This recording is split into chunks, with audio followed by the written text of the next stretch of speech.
Hello everyone and welcome back into yet another week of shows here at the GSMC Dead Ball Sports Podcast, brought to you as always by the GSMC Sports Network. My name is Christopher Shepard. Thank you all for tuning in to today's show, but we do have to begin with some bittersweet news from me.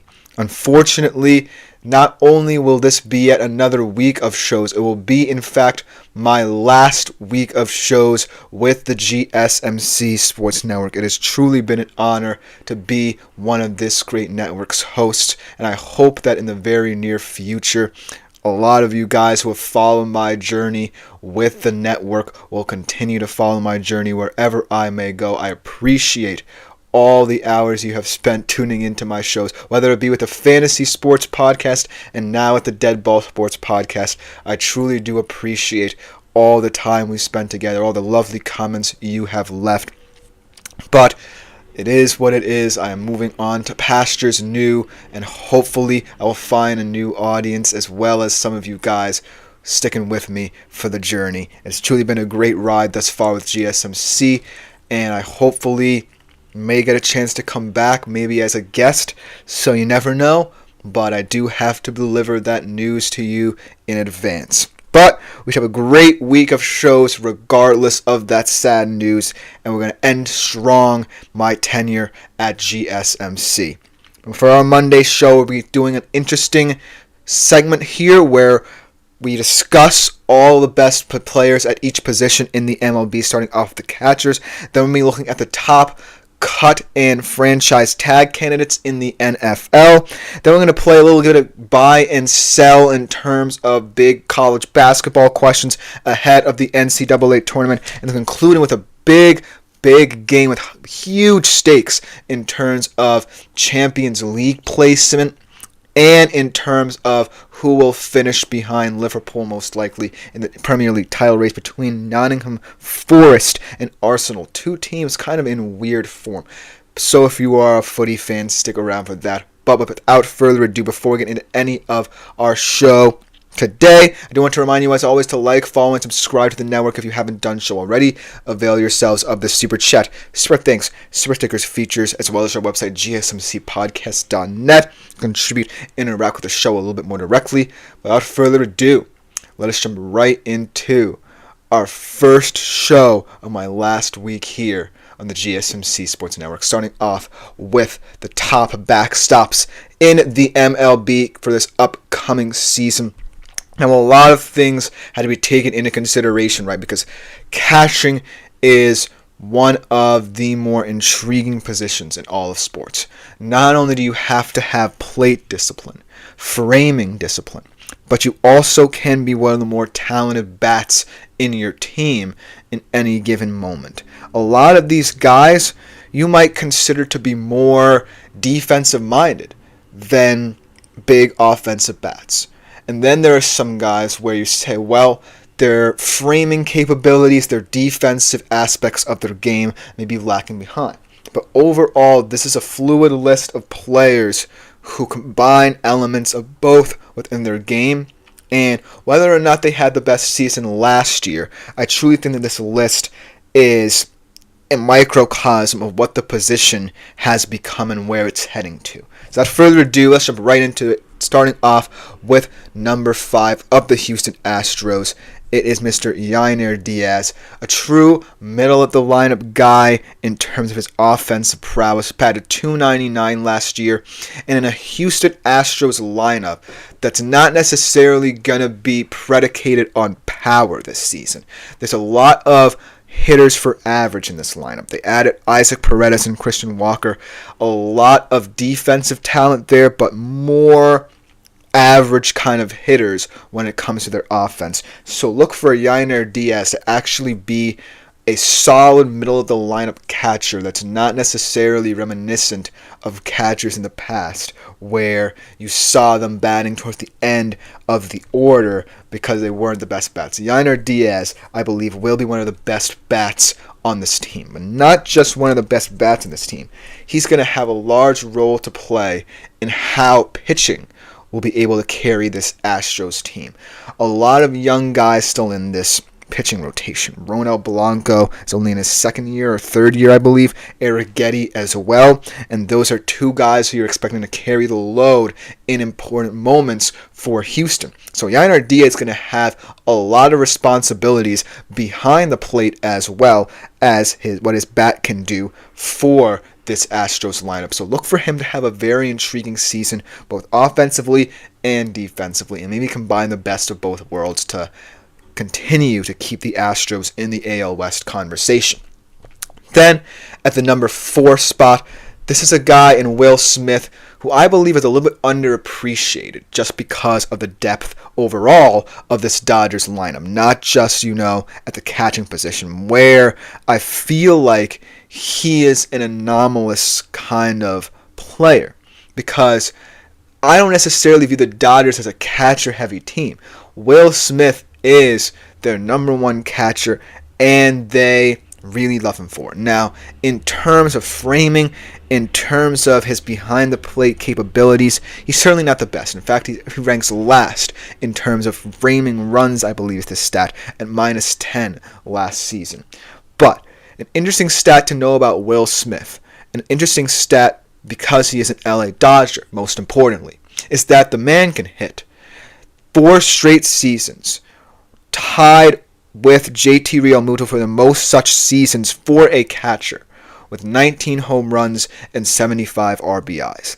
You don't necessarily think of this guy, Will Smith, as a power hitter because the Dodgers lineup is full of players who can hit for power and average. But that's just what Will Smith can contribute on the offensive side.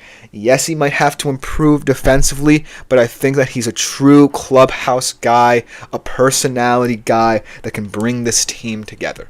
And that might be what matters most when it comes to a guy like him on such a loaded Dodgers team. Then at number 3 overall, we have Cal Raleigh, perhaps the biggest bat in this list in terms of his power. And he might just be the best hitter on this Seattle Mariners team. I know they have Julio Rodriguez, but I really think that Cal Raleigh might be one of the best hitters. In fact, he got some top 10 MVP votes for what he was able to do offensively with 34 homers and 100 RBIs last season. This is someone who can be a huge X factor, not just for the Mariners, but for their hopes in the AL West. It's going to be a very competitive division this season, and he will play a big role into determining whether or not this Seattle Mariners team can actually win it and potentially go on a deep run on that side of the bracket. So Cal Raleigh definitely is someone who I'm going to be looking out for. Also, the way he's able to work with such a great staff, perhaps one of the best staffs in the AL West, with Logan Gilbert, George Kirby, Brian Wu at the top of it. So I really feel that Cal Raleigh is one of the most well-rounded catchers to top it all off. Only the Giants' Patrick Bailey had more catcher framing runs. He ranked 2nd at the position last year, so truly talented in all aspects of the game. I would love to see his star rise, even as a Texas Rangers fan, for that matter. But he's not beating out the top 2 guys. I think these top 2 guys are the epitome of the position. One of them had a down year. The other going to have to improve in certain aspects of his game because of the organization, because of what he could mean in a very tight division. A lot of things can happen for this young man. But first, let's start out with number 2 overall, Adley Rutschman. And this is someone who had a down year in a very young but loaded Baltimore Orioles offense. But I still think that this guy has the whole world in front of him as a Baltimore Oriole. Yes, a lot of people are going to question whether or not this young Baltimore Orioles squad has enough talent, has enough potential to break through and actually make a run at the World Series anytime soon.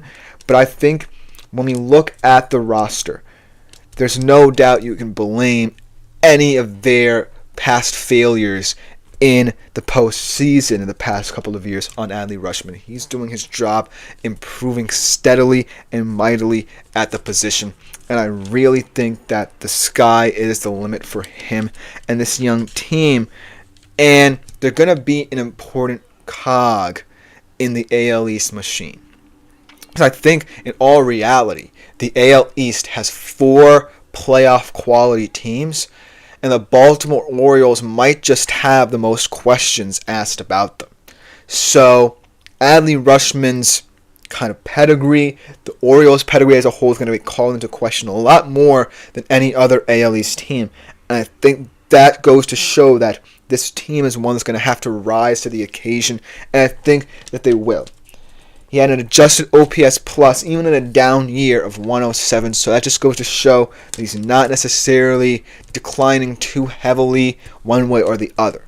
So he's still on track to progress in his career alongside this young Orioles team, and I'm really excited for his future. With the number one catcher in the MLB, for an organization that has really developed catchers in the past couple of decades at an overwhelming rate to be some of the best in the MLB, William Contreras of the Milwaukee Brewers. And the Milwaukee Brewers are going to be a very interesting team to watch, right? This is a team that lost a little bit of its depth. They lost their best reliever in Devin Williams. Don't really have one kind of top-end pitcher. Maybe Tobias Myers emerges.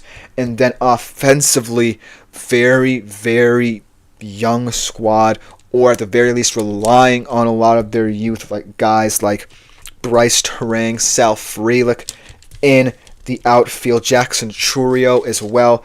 So overall, this Brewers team set up to contend, but not necessarily in terms of perhaps a World Series appearance or a deep run in the NL. But William Contreras has been a big part as to why this team is always going to be in the running in the NL Central.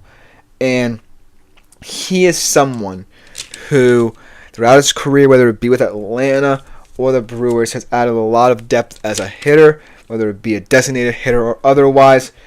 And that's why I think that he is the number one catcher, because of his versatility. He's not necessarily the best in terms of framing, not necessarily the best in terms of defensively, but he does make up for it in terms of his offensive prowess, and I think that the Brewers are going to need a little bit of that production to ensure that they remain the favorites in an NL Central that could be as volatile as ever this year. So that is why he remains at number one on this list. Rushman could certainly supplant him next year, but I think William Contreras, because of his offensive prowess for this very volatile Milwaukee Brewers team, in my humble opinion, I think he just takes the cake slightly. But let me know what you think about the top 5 catchers. Coming up next, we transition over to the NFL and talk about teams and players who could be parting ties with each other, the top cut candidates, right after this short break. I feel like I'm losing my mind. Is everybody in the world blind? Please, Lord, give me a sign, a sign. I feel like I'm losing my mind. Is everybody in the world blind?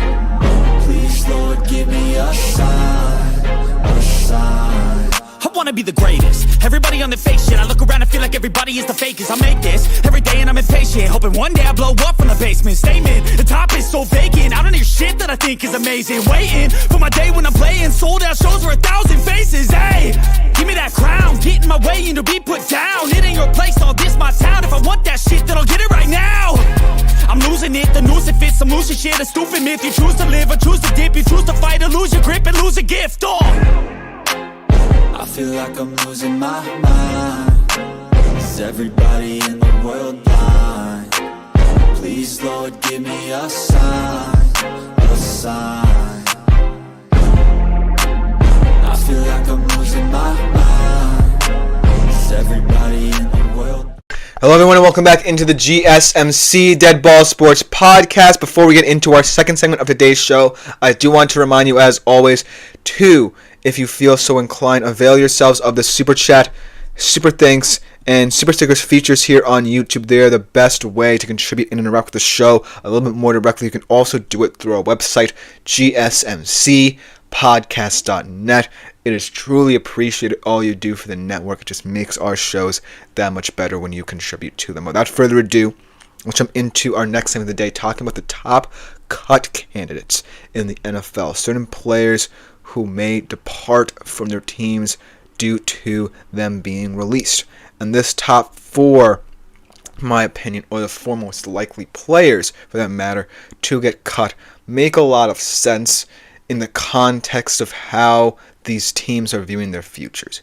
Whether they're teams trying to open contention windows or teams that are heading into a little bit of an uncertain future, all of these cuts and releases would make a lot of sense for the direction these teams are trying to go in. It might be painful for certain fan bases because these players will forever intrinsically be linked to these teams, but I think that a lot is going to depend on how these teams view their roster building process in this particular offseason, because there's a lot of teams that might be looking at their future thinking opportunities can either arise or opportunities could either be declined to them.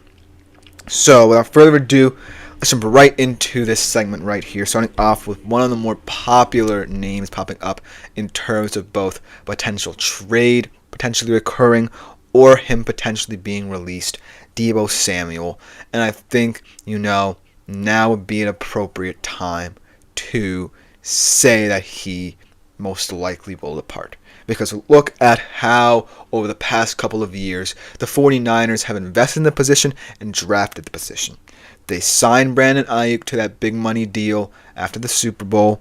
They extended Jawan Jennings, and they drafted Ricky Parasol. All three of those guys, you can say, have started to play bigger roles than Deebo Samuel, and they're all tied intrinsically or inextricably to the 49ers' future. So Deebo Samuel right now is starting to look like the odd man out.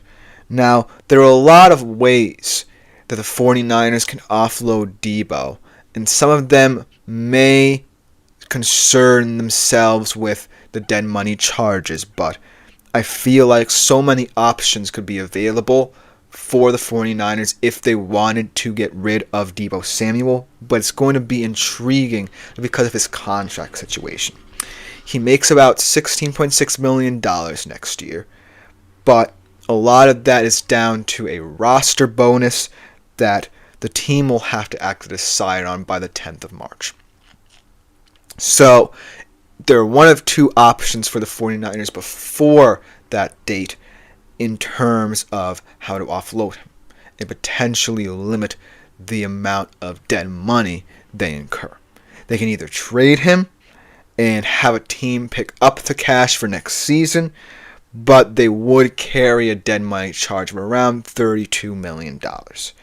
Releasing him and designating him after that post-June 1st cut that's very common would also allow them to absolutely see that cost be spread out over the course of 2 years when his contract would expire. So that would be the more likely decision, so they don't incur too much dead money just for that 1 year. And it also will come down to how they view other contract situations, because Deebo is not the only aging superstar that the 49ers have to worry about. Guys like Kittle, guys like Williams, guys like Fred Warner, guys like Hargrave all have contract extension potential in the coming years, or potentially even this year. And I feel like Deebo now is not necessarily that hot of a commodity for a team that's trying to retain a lot of that talent, but also determine whether or not they're still true contenders, and whether or not, most importantly, their championship window is still open. So that becomes a tougher thing to wrap your head around if you're the 49ers and you're thinking about a guy like Deebo Samuel. So I would say it's going to be very likely that they just cut ties with him instead of trading him, just so that if they choose to believe that they're still contenders, they don't necessarily have to incur that much dead money and can potentially add certain pieces to their roster. Another top receiver in the NFC West that would be certainly painful for me to see depart from Seattle is Tyler Lockett. Now, this is someone who has had a lot of love and respect in the city. As we get a comment from Anthony Manzano, has, in your opinion, Javon Holland earned a transition tag from the Dolphins, or if you just signed someone somewhere else to get compensation or just a regular franchise. I believe you're wondering whether or not Javon Holland could be franchise tagged by the Dolphins or get better compensation elsewhere. I think Javon Holland has been primarily one of the league's top safeties over the past couple of years, and I think that he has done enough to potentially earn a franchise tag. He is in a contract year. He could be appealing to a lot of different teams looking for safety help out in the market. But if you're the Dolphins, I feel like you might want to invest in that part of your defense because it is the best part, in my opinion, of your defense when you know guys like Bradley Chubb and Jalen Phillips go down. So I think that Javon Holland could be a perfect franchise tag opportunity for the Dolphins, but I'm not sure. I think the difference between a transition tag and a standard franchise tag is that this franchise tag ties you down for one season. That's the only difference I can think about. So I wouldn't necessarily be too certain whether or not the Dolphins would decide to standardly franchise tag him. So I'm not sure. But it is an interesting debate just because of how important he could become to the future of Miami.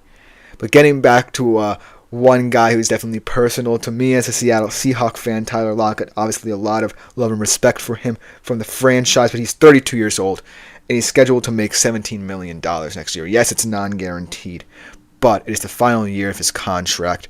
And in all reality, I feel like the Seahawks could be in a situation where they start looking to the future of the position. The development of JSN has been heavily apparent over the past couple of years.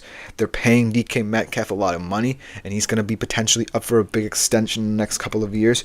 And he ranked last this season on the team in terms of yardage total and receptions. So when you look at how much sense it would make, I feel like, unfortunately, Seattle might want to cut him or try and trade him. I feel like if they did release him, or he actually decided to retire, which could be very likely, as potentially he could see out the rest of this current contract, retire next year, or Seattle could just release him if they want to, potentially get a kickstart on finding his replacement. Then they would incur a dead money charge, and they're already in a position where they don't have that much cap space, and it would be a $13.8 million dead money charge. So this is kind of a situation where you might want to play it out, but just because I don't want to see this get off on a wrong foot as a Seattle fan myself, just release him, and the fan base will have to accept eventually that we have to get younger at the position. And Seattle might already be thinking about that because there's already been rumors, not just about Tyler Lockett, but DK Metcalf as well, about turning over this wide receiver room. So you never truly know with this franchise. They definitely can get very weird in terms of the offseason. So keep a close eye on that one as well. And it could be a very similar situation if they designate him as a post-June 1st cut to Debo, where it spreads over 2 years, that cap charge. Then the most complicated, in my opinion, kind of situation in terms of whether or not to cut him or not is Derek Carr. He's 34 years old, and he's in a situation where it might be the worst in the league. And in fact, I think the Saints would be a little bit worse off for cutting him than just keeping him and then potentially playing out his contract and releasing him after that. Because he's fully guaranteed $10 million this season in terms of his roster bonus. And he has a clause that guarantees the salary on top of that. So if the Saints do cut him, Carr will know that he will at least get that $10 million roster bonus. So it's not necessarily the best of both worlds, but at least Carr will leave a happy customer from the situation. But I feel that if you're Kellen Moore, you have to trust that the situation at quarterback is not going to get any easier. So you may just want to bite the bullet and keep him. Or if you do want to start anew as the new coach with a clean slate, then cut ties with him and you just got to see what you have with Spencer Rattler, or take your chance on one of these guys in the draft who may take a little while to develop. So this is going to be a weird one because at the very least, Derek Carr will walk away with $10 million, but you're incurring so much dead money that you can't necessarily escape what's already been piled onto you as a new head coach. So I would just keep him, but who knows? The Saints may want a clean slate. Kellen Moore might want to find out what he has in his QB room.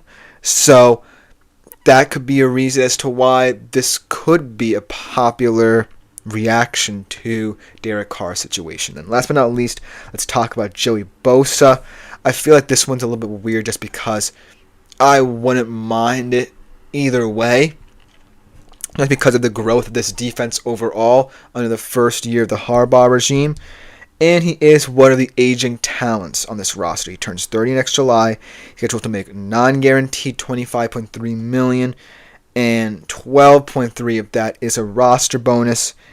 They will incur a little bit more than $11 million in dead money.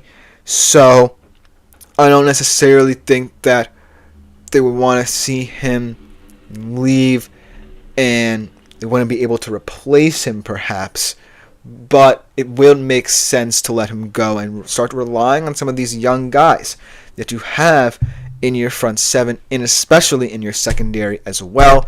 But let me know what you think in the comments below. A lot of interesting debates to have here, but coming on this week, move over to who could potentially be given one extra year in terms of being franchise tagged right after this short break.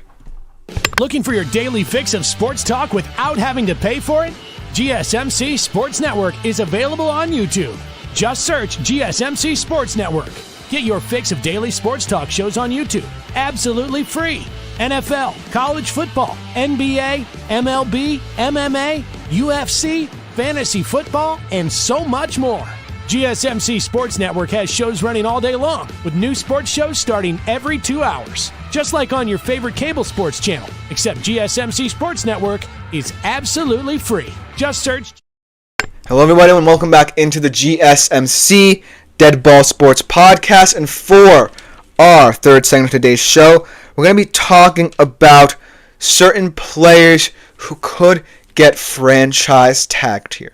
Now, as Anthony was talking about, I don't necessarily know the difference between a transition tag and your standard franchise tag. For those of you who don't necessarily know what the franchise tag does, it's basically an insurance plan for a player you don't want to see leave in the offseason. So you tag him for 1 year, and it can only be done once in an offseason for one player. So that makes it very difficult sometimes to decide who you want to tie down if a lot of players who are in contract years have either performed well for you or even exceeded your wildest expectations. So as you'll see with a lot of these guys, it could come down to how they view themselves on the market and how the teams value them and the other players who could be up for the tag. So, without further ado, let's try and dissect the top players who could be popular candidates for the franchise tag. Starting off with an interesting one here in Baltimore. How about Ronnie Stanley? Ronnie Stanley is someone who will be highly coveted as an offensive tackle on the market because of how the OT market has expanded, how expensive some of these top-line guys are going for in free agency. Over $25 million, potentially. I think that Ronnie Stanley could be very popular as a franchise tag candidate for the Baltimore Ravens because of the fact that when you look at their roster, there are certainly several players over the next coming years you may want to prioritize in terms of extension. And Ronnie Stanley, while he still is a high-profile tackle, is an aging guy. So you're not necessarily going to invest in him in the long-term future. And there are certainly puzzle pieces on your defense like Marlon Humphrey, Kyle Hamilton, and other such players who you're going to want to invest in as well. Maybe a guy like Nate Wiggins in the next couple of years too. So if I'm Ronnie Stanley and I'm the Baltimore Ravens, I have to look at it this way. Because of the competitive nature of the O-line market, because of the fact that there wouldn't be too many options for the Ravens in free agency and potentially in the draft at where they're picking to fulfill Ronnie Stanley's or fill Ronnie Stanley's shoes should he leave, I believe that it would make a lot of sense to keep him for this 1 year and potentially tackle the issue after he sees out the franchise tag next year. Because at that point, it will make a lot of sense for Ronnie Stanley to potentially move on and retire or go to another team. So, if I'm the Ravens, I'm viewing this as more of a short-term deal rather than prolonging his contract. Just because, A, I wouldn't want to pay too much for a guy like Ronnie Stanley who is on the older side of things in terms of O-linemen on the market. And then starting to invest in the future of my team and some young guys who are going to be up for contracts as well. That's where I stand with Ronnie Stanley. I think it will make a lot of sense just so that you can prolong potentially his career, have another good year for him protecting Lamar's blind side, then start to think about how you move on from him as well.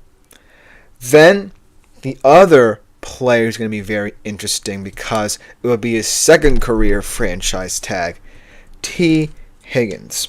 T. Higgins is someone who will command a lot of money on the market, but in my opinion still is that number 2 receiver.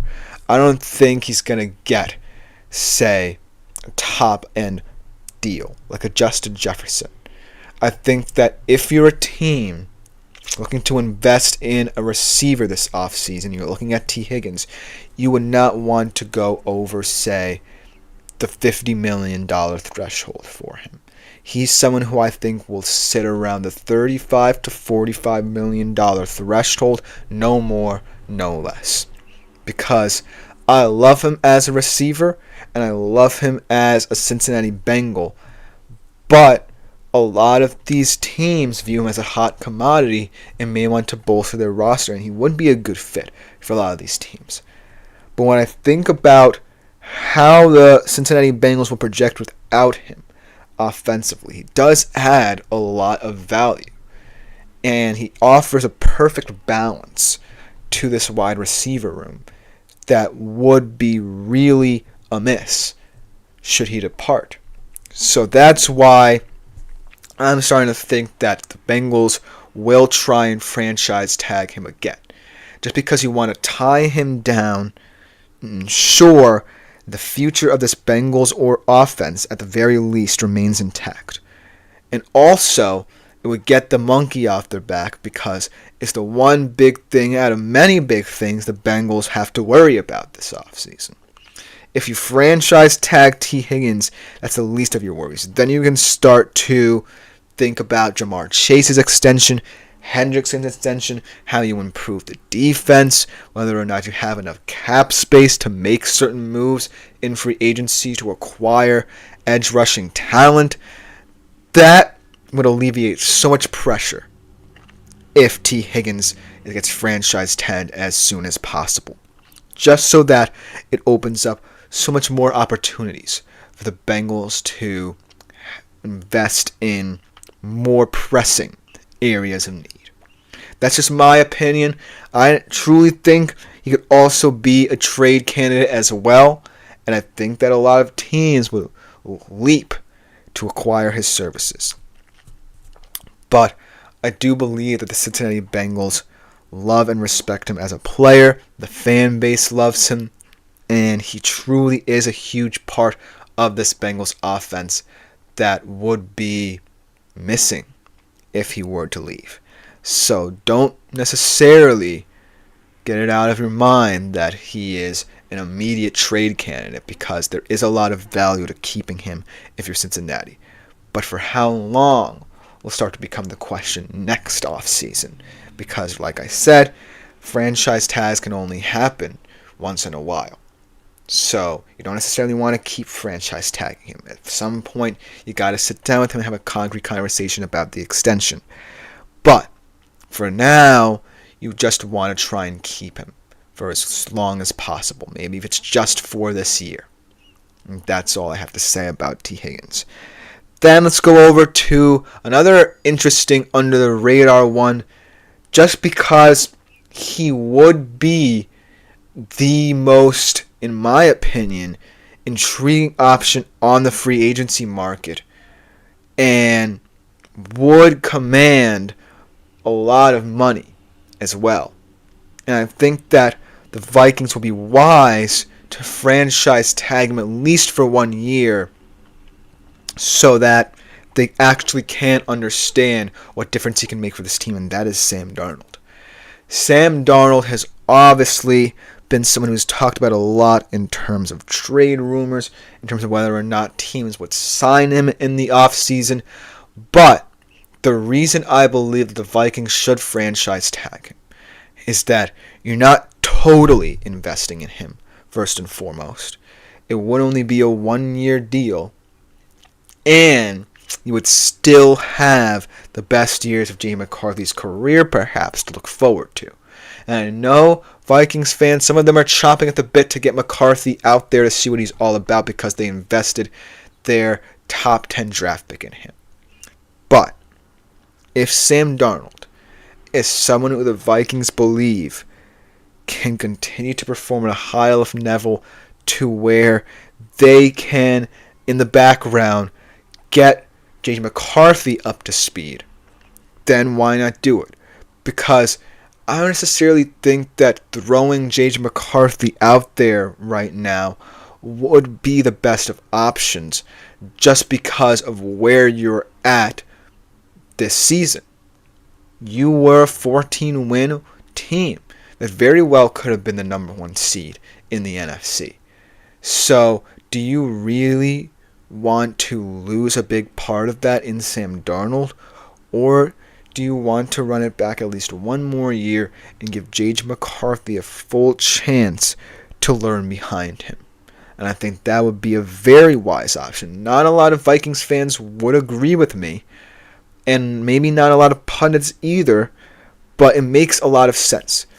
But the only caveat is there are a lot of candidates for the franchise tagging the Vikings. A lot of people with expiring contracts, especially in that very talented secondary. One of them being Byron Murphy Jr. So, do the Vikings want to invest in retaining the core of this defense, which is really excellent, or retaining a guy who they might believe is expendable after next year? And that truly is the question I'm intrigued by.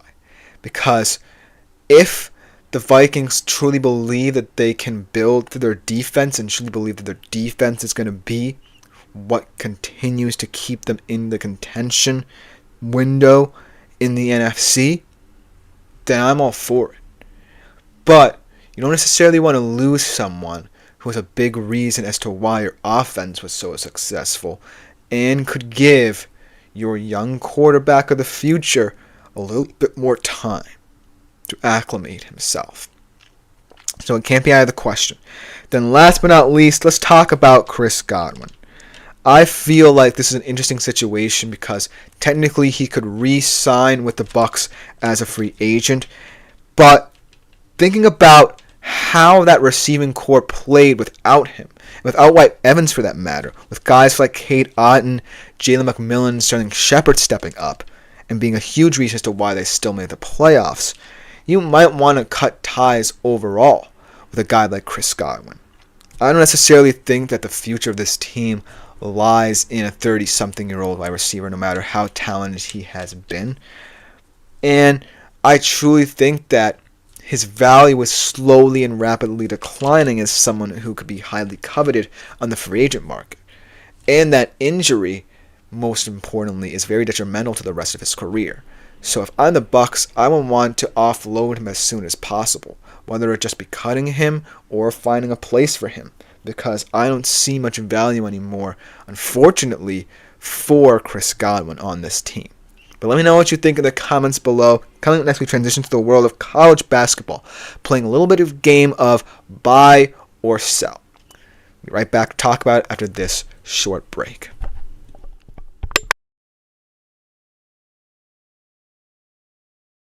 For the best and latest podcasts available anywhere, go to the podcast app on your cell phone and type in GSMC to access free content-rich podcasts on health and wellness, book reviews, sports, entertainment, relationships, social media, movies, technology, finance, and even weird news. Subscribe and download the GSMC Podcast Network's family of shows. Available everywhere podcasts.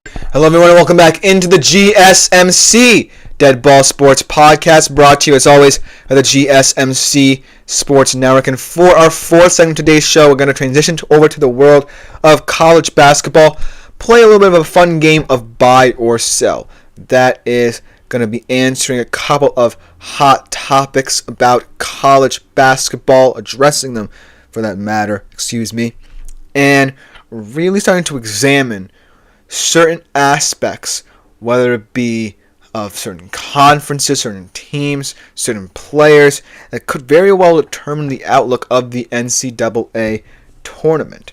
So without further ado, let's talk about 3 questions that very well, in my humble opinion, answer a lot of debates and ultimately start to get the wheels turning about who and what will matter come March Madness.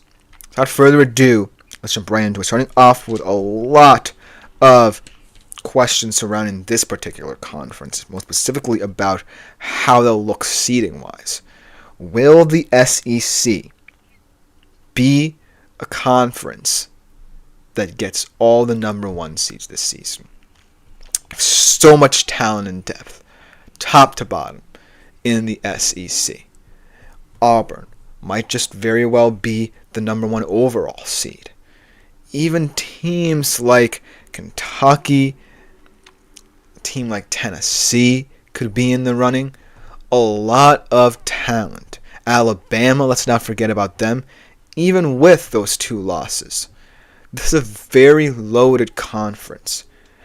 But to answer this question, I'm going to have to say I sell that idea, because there have been a lot of quietly talented teams that could make a case outside of the SEC that could be the 1 seeds. For example, what about this Duke team? Very impressive win at the Garden this weekend that looked like a practice session against a very talented Illinois team with its own crop of exciting freshmen. And what I really love about this Duke team, if they do get a solid 1 seed, and it's not just about Cooper Flag. It's about the defense. It's about the continued improvement of the perimeter shooting. And most importantly, it's about all the different traits of all the different players, including the 2 freshmen that were brought in alongside Cooper Flag and Colin Kneppel and Kaman Malwak, that give Duke this high upside. And then let's talk about a team in Houston, man, that has quietly been the silent killers of college basketball this season. Kelvin Sampson is one of the best coaches in college basketball, bar none, for the past 5 years. Truly incredible what he's done in this program. Suffocating defense. A lot of people, though, questioning whether or not Milos Ujan, the Oklahoma transfer, would be capable enough of filling Jamal Shedd's shoes, a former All-American, perhaps one of the best point guards in Houston history. And he has done it aptly enough to the point where Houston could truly be a contender to finally break through and reach the Final Four after several years of disappointment, whether it be in getting eliminated at the Sweet 16 or Elite 8 stages. This could definitely be a 1 seed capable of knocking teams off. And then in the Big Ten, Michigan State and Michigan, maybe the winner of that final regular season game between the 2 at Michigan State, we'll talk about a lot throughout the week, could determine potentially who could be in the running for a 1 seed from the Big Ten, so you never truly know. So at this point, even though the SEC is going to get a lot of teams in, and maybe 1, 2, or even 3 1 seeds, I don't think they're going to sweep the 1 seeds this time around, even though there are a lot of elite teams thus far. Speaking of the aforementioned Michigan, though, here's a question that I'm going to be buying into.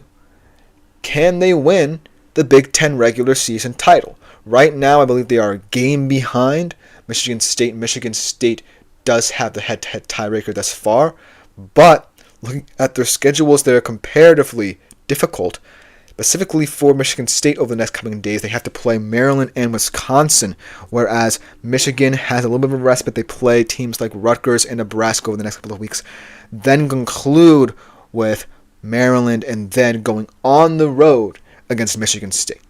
But the reason I'm buying into them potentially winning the Big Ten regular season title and being a contender to win the Big Ten Conference tournament is because of Danny Wolf and Vlad Golden, two very special 7-footers that are at the disposal of this Michigan team. They really dominate both offensively and defensively, one of the most intriguing pick-and-roll tandems in college basketball just because of their sheer height. They play Danny Wolf at so many different positions.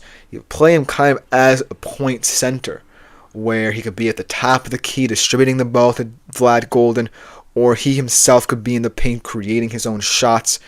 There are certain elements of his game that need to be improved, but as long as these two players kind of are telepathically linked, then I feel Michigan could be a very, very intriguing option, not just as a Big Ten title contender, but as a Final Four contender as well. And I think that they very well could. If they win those last 2 games this season against a very solid Maryland team, and then getting revenge on the road, most importantly, against Michigan State, that could very well vault them into 1 seed contention. I don't know if teams like Auburn, Bama, Duke, or Houston will fall off in the next couple of weeks, but if they do, then Michigan could be primed to pounce with the way they can play. And that's why I'm buying into the idea that this Michigan team is talented enough to, at the very least this season, win a Big Ten regular season title, if not achieve even more with those 2 big men that they have. And then another final question here about the freshman class, specifically one specific player. I feel this one, for me, will all depend on how this team projects headed into the tournament. Because right now, I don't have a lot of confidence in a specific team. But I do have a lot of confidence in this player, but not because of the depth of this freshman class and who could potentially make names for themselves in the tournament. I feel like I would have to sell this question or sell the idea of this question for now. But if Texas get into the tournament and Trey Johnson continues to be the catalyst for them, continues to grow and mature, and this Texas team can become a dark horse, then maybe I can buy into him being the second best freshman in the country. That's the question right here. Is he right now the second best freshman in the country? And in terms of play, you could very well say so, because he's not the reason as to why Texas is faltering a little bit in the Big 12. But I can't go so far as to say, with the way certain players are performing in this freshman class, especially for teams where they are the kind of catalyst and X factors for their respective teams, that Trey Johnson is ultimately the second best. Because obviously Cooper Flagg is up there. But then let's think about what Con Kneppel and Kaman Malwak have meant to that Duke team. Yes, they're not the best in terms of players, or specifically in style of play, but they're just as important and fantastic two-way players in their own right. They're just overshadowed by Cooper Flagg. Then look at another similar situation, not necessarily to the extent of Trey Johnson at Texas, but Dylan Harper and Ace Bailey at a Rutgers team, And a lot of people were expected to be NCAA tournament contenders. They're busting their butts off. But this Rutgers team, because of the lack of talent around them, I don't necessarily think that a lot of people would consider them just because that Rutgers team is atrocious. And so that's why it's difficult to assess these freshmen when some of them are in impossible situations, in my opinion. You look at VJ Edgecombe and Robert Wright. They're in a situation where Baylor right now is looking like they can be locks for the NCAA tournament, but not really in a convincing enough manner. Then a guy like Igor Demeen, who's playing for a very underrated BYU team, could be one of the best passers in the country. But how can you envision a path where BYU themselves are true dark horse contenders? So while there's a lot of depth in this freshman class, I have to ask the question, how do you view certain situations? Because it's difficult to. Look at also Kasper Stakachonis, what he's asked to do. Will Riley, what he's asked to do for that Illinois team that got blown out of the water at the Garden against Duke and their talented freshmen. So it is a really intriguing debate here because Cooper Flagg has unanimously set the standard for what freshman talent can perform like in their first season. But because of that standard, and because certain freshmen are not necessarily in as good of situations as a Cooper Flagg, I can't really say that anyone can call themselves the second best freshman. Now, in terms of how I view all these questions and how they might translate to what could transpire in the NCAA tournament, I think the one debate that a lot of people are going to have is the SEC really going to be the team to beat in the NCAA tournament, or are a lot of those teams going to be paper tigers and fold in, say, early rounds? If Michigan does get a 1 seed or wins the Big Ten regular season or conference tournament, are they truly going to be a quote-unquote dark horse? And last but not least, how much will this freshman class matter in the NCAA tournament? Will Cooper Flagg and his crew of freshmen make a deep run? Will there be enough freshmen in teams where they themselves have to be the guys to make a difference for their team and lead them on dark horse runs? I don't necessarily know the answer to that, but I do know that this March Madness tournament is setting up to be one of the greatest of all time. And that's really all you could hope for if you're a college basketball fan. Let me know what you think in the comments below, because coming next we transfer over to the world of footy, talking about a very important game in terms of Champions League qualification and who could finish in second behind Liverpool running away with the title. It's Nottingham Forest Arsenal right after this short break.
Hello everybody and welcome into our last segment of today's show here on the GSMC Dead Ball Sports Podcast. And for our final segment, we transition across the pond to the world of footy. Very big game taking place in the Premier League this weekend in terms of two teams battling not potentially just for top 4 positioning in European spots, but for pride here. Because both of these teams have struggled to find form as of late. And they're both in a situation where they could have made this Premier League title race a little bit closer. But they've ceded a lot to Liverpool in the last couple of weeks for different reasons. And both of these teams right now, in my opinion, just have to focus on doing what they need to do to ensure they don't fall out of Europe, even though England is leading the UEFA coefficient for the extra place in the Champions League. But a lot of concerns about both of these teams. I don't necessarily know how this game is going to pan out just because of how out of form both of them look. So without further ado, let's talk about what Nottingham Forest and Arsenal could look like in their weekend tie. Let's talk about the last 2 games these teams played. I was able to watch at the very least a little bit of that Newcastle-Nottingham Forest game. And Forest in the first half looked completely out of it. Newcastle pounced on them with their pace, their agility, the ability for guys like Isak and Willock to run in behind, and they got battered in that first half. Then the second half they found their footing.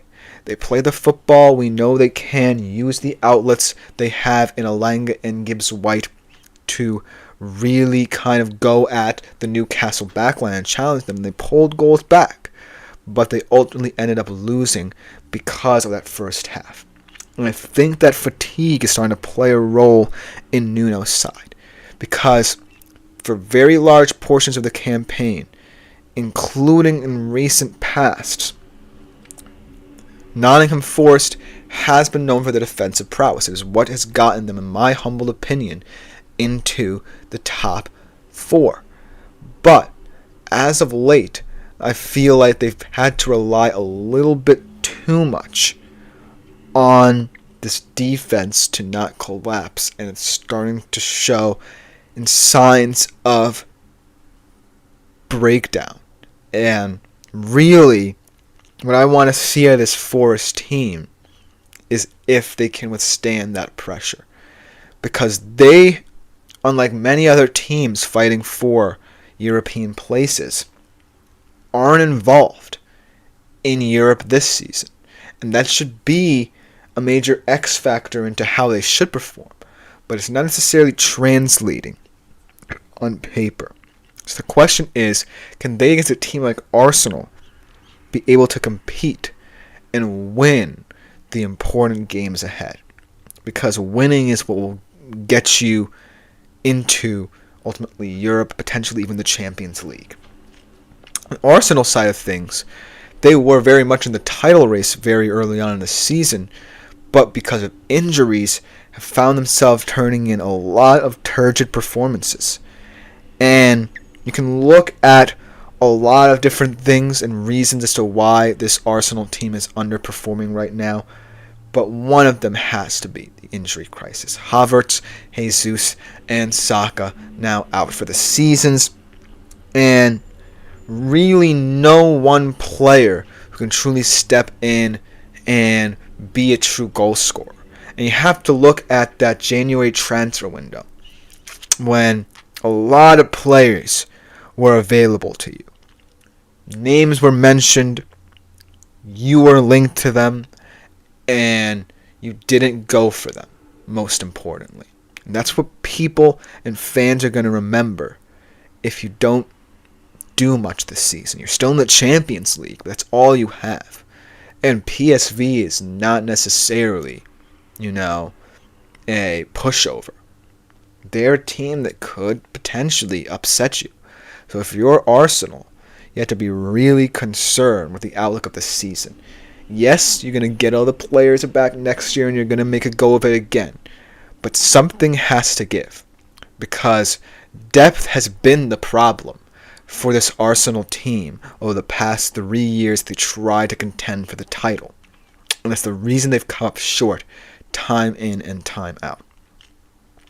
But the reason why in this particular matchup they might have enough is because they have enough experience to at the very least maintain their top 4 status.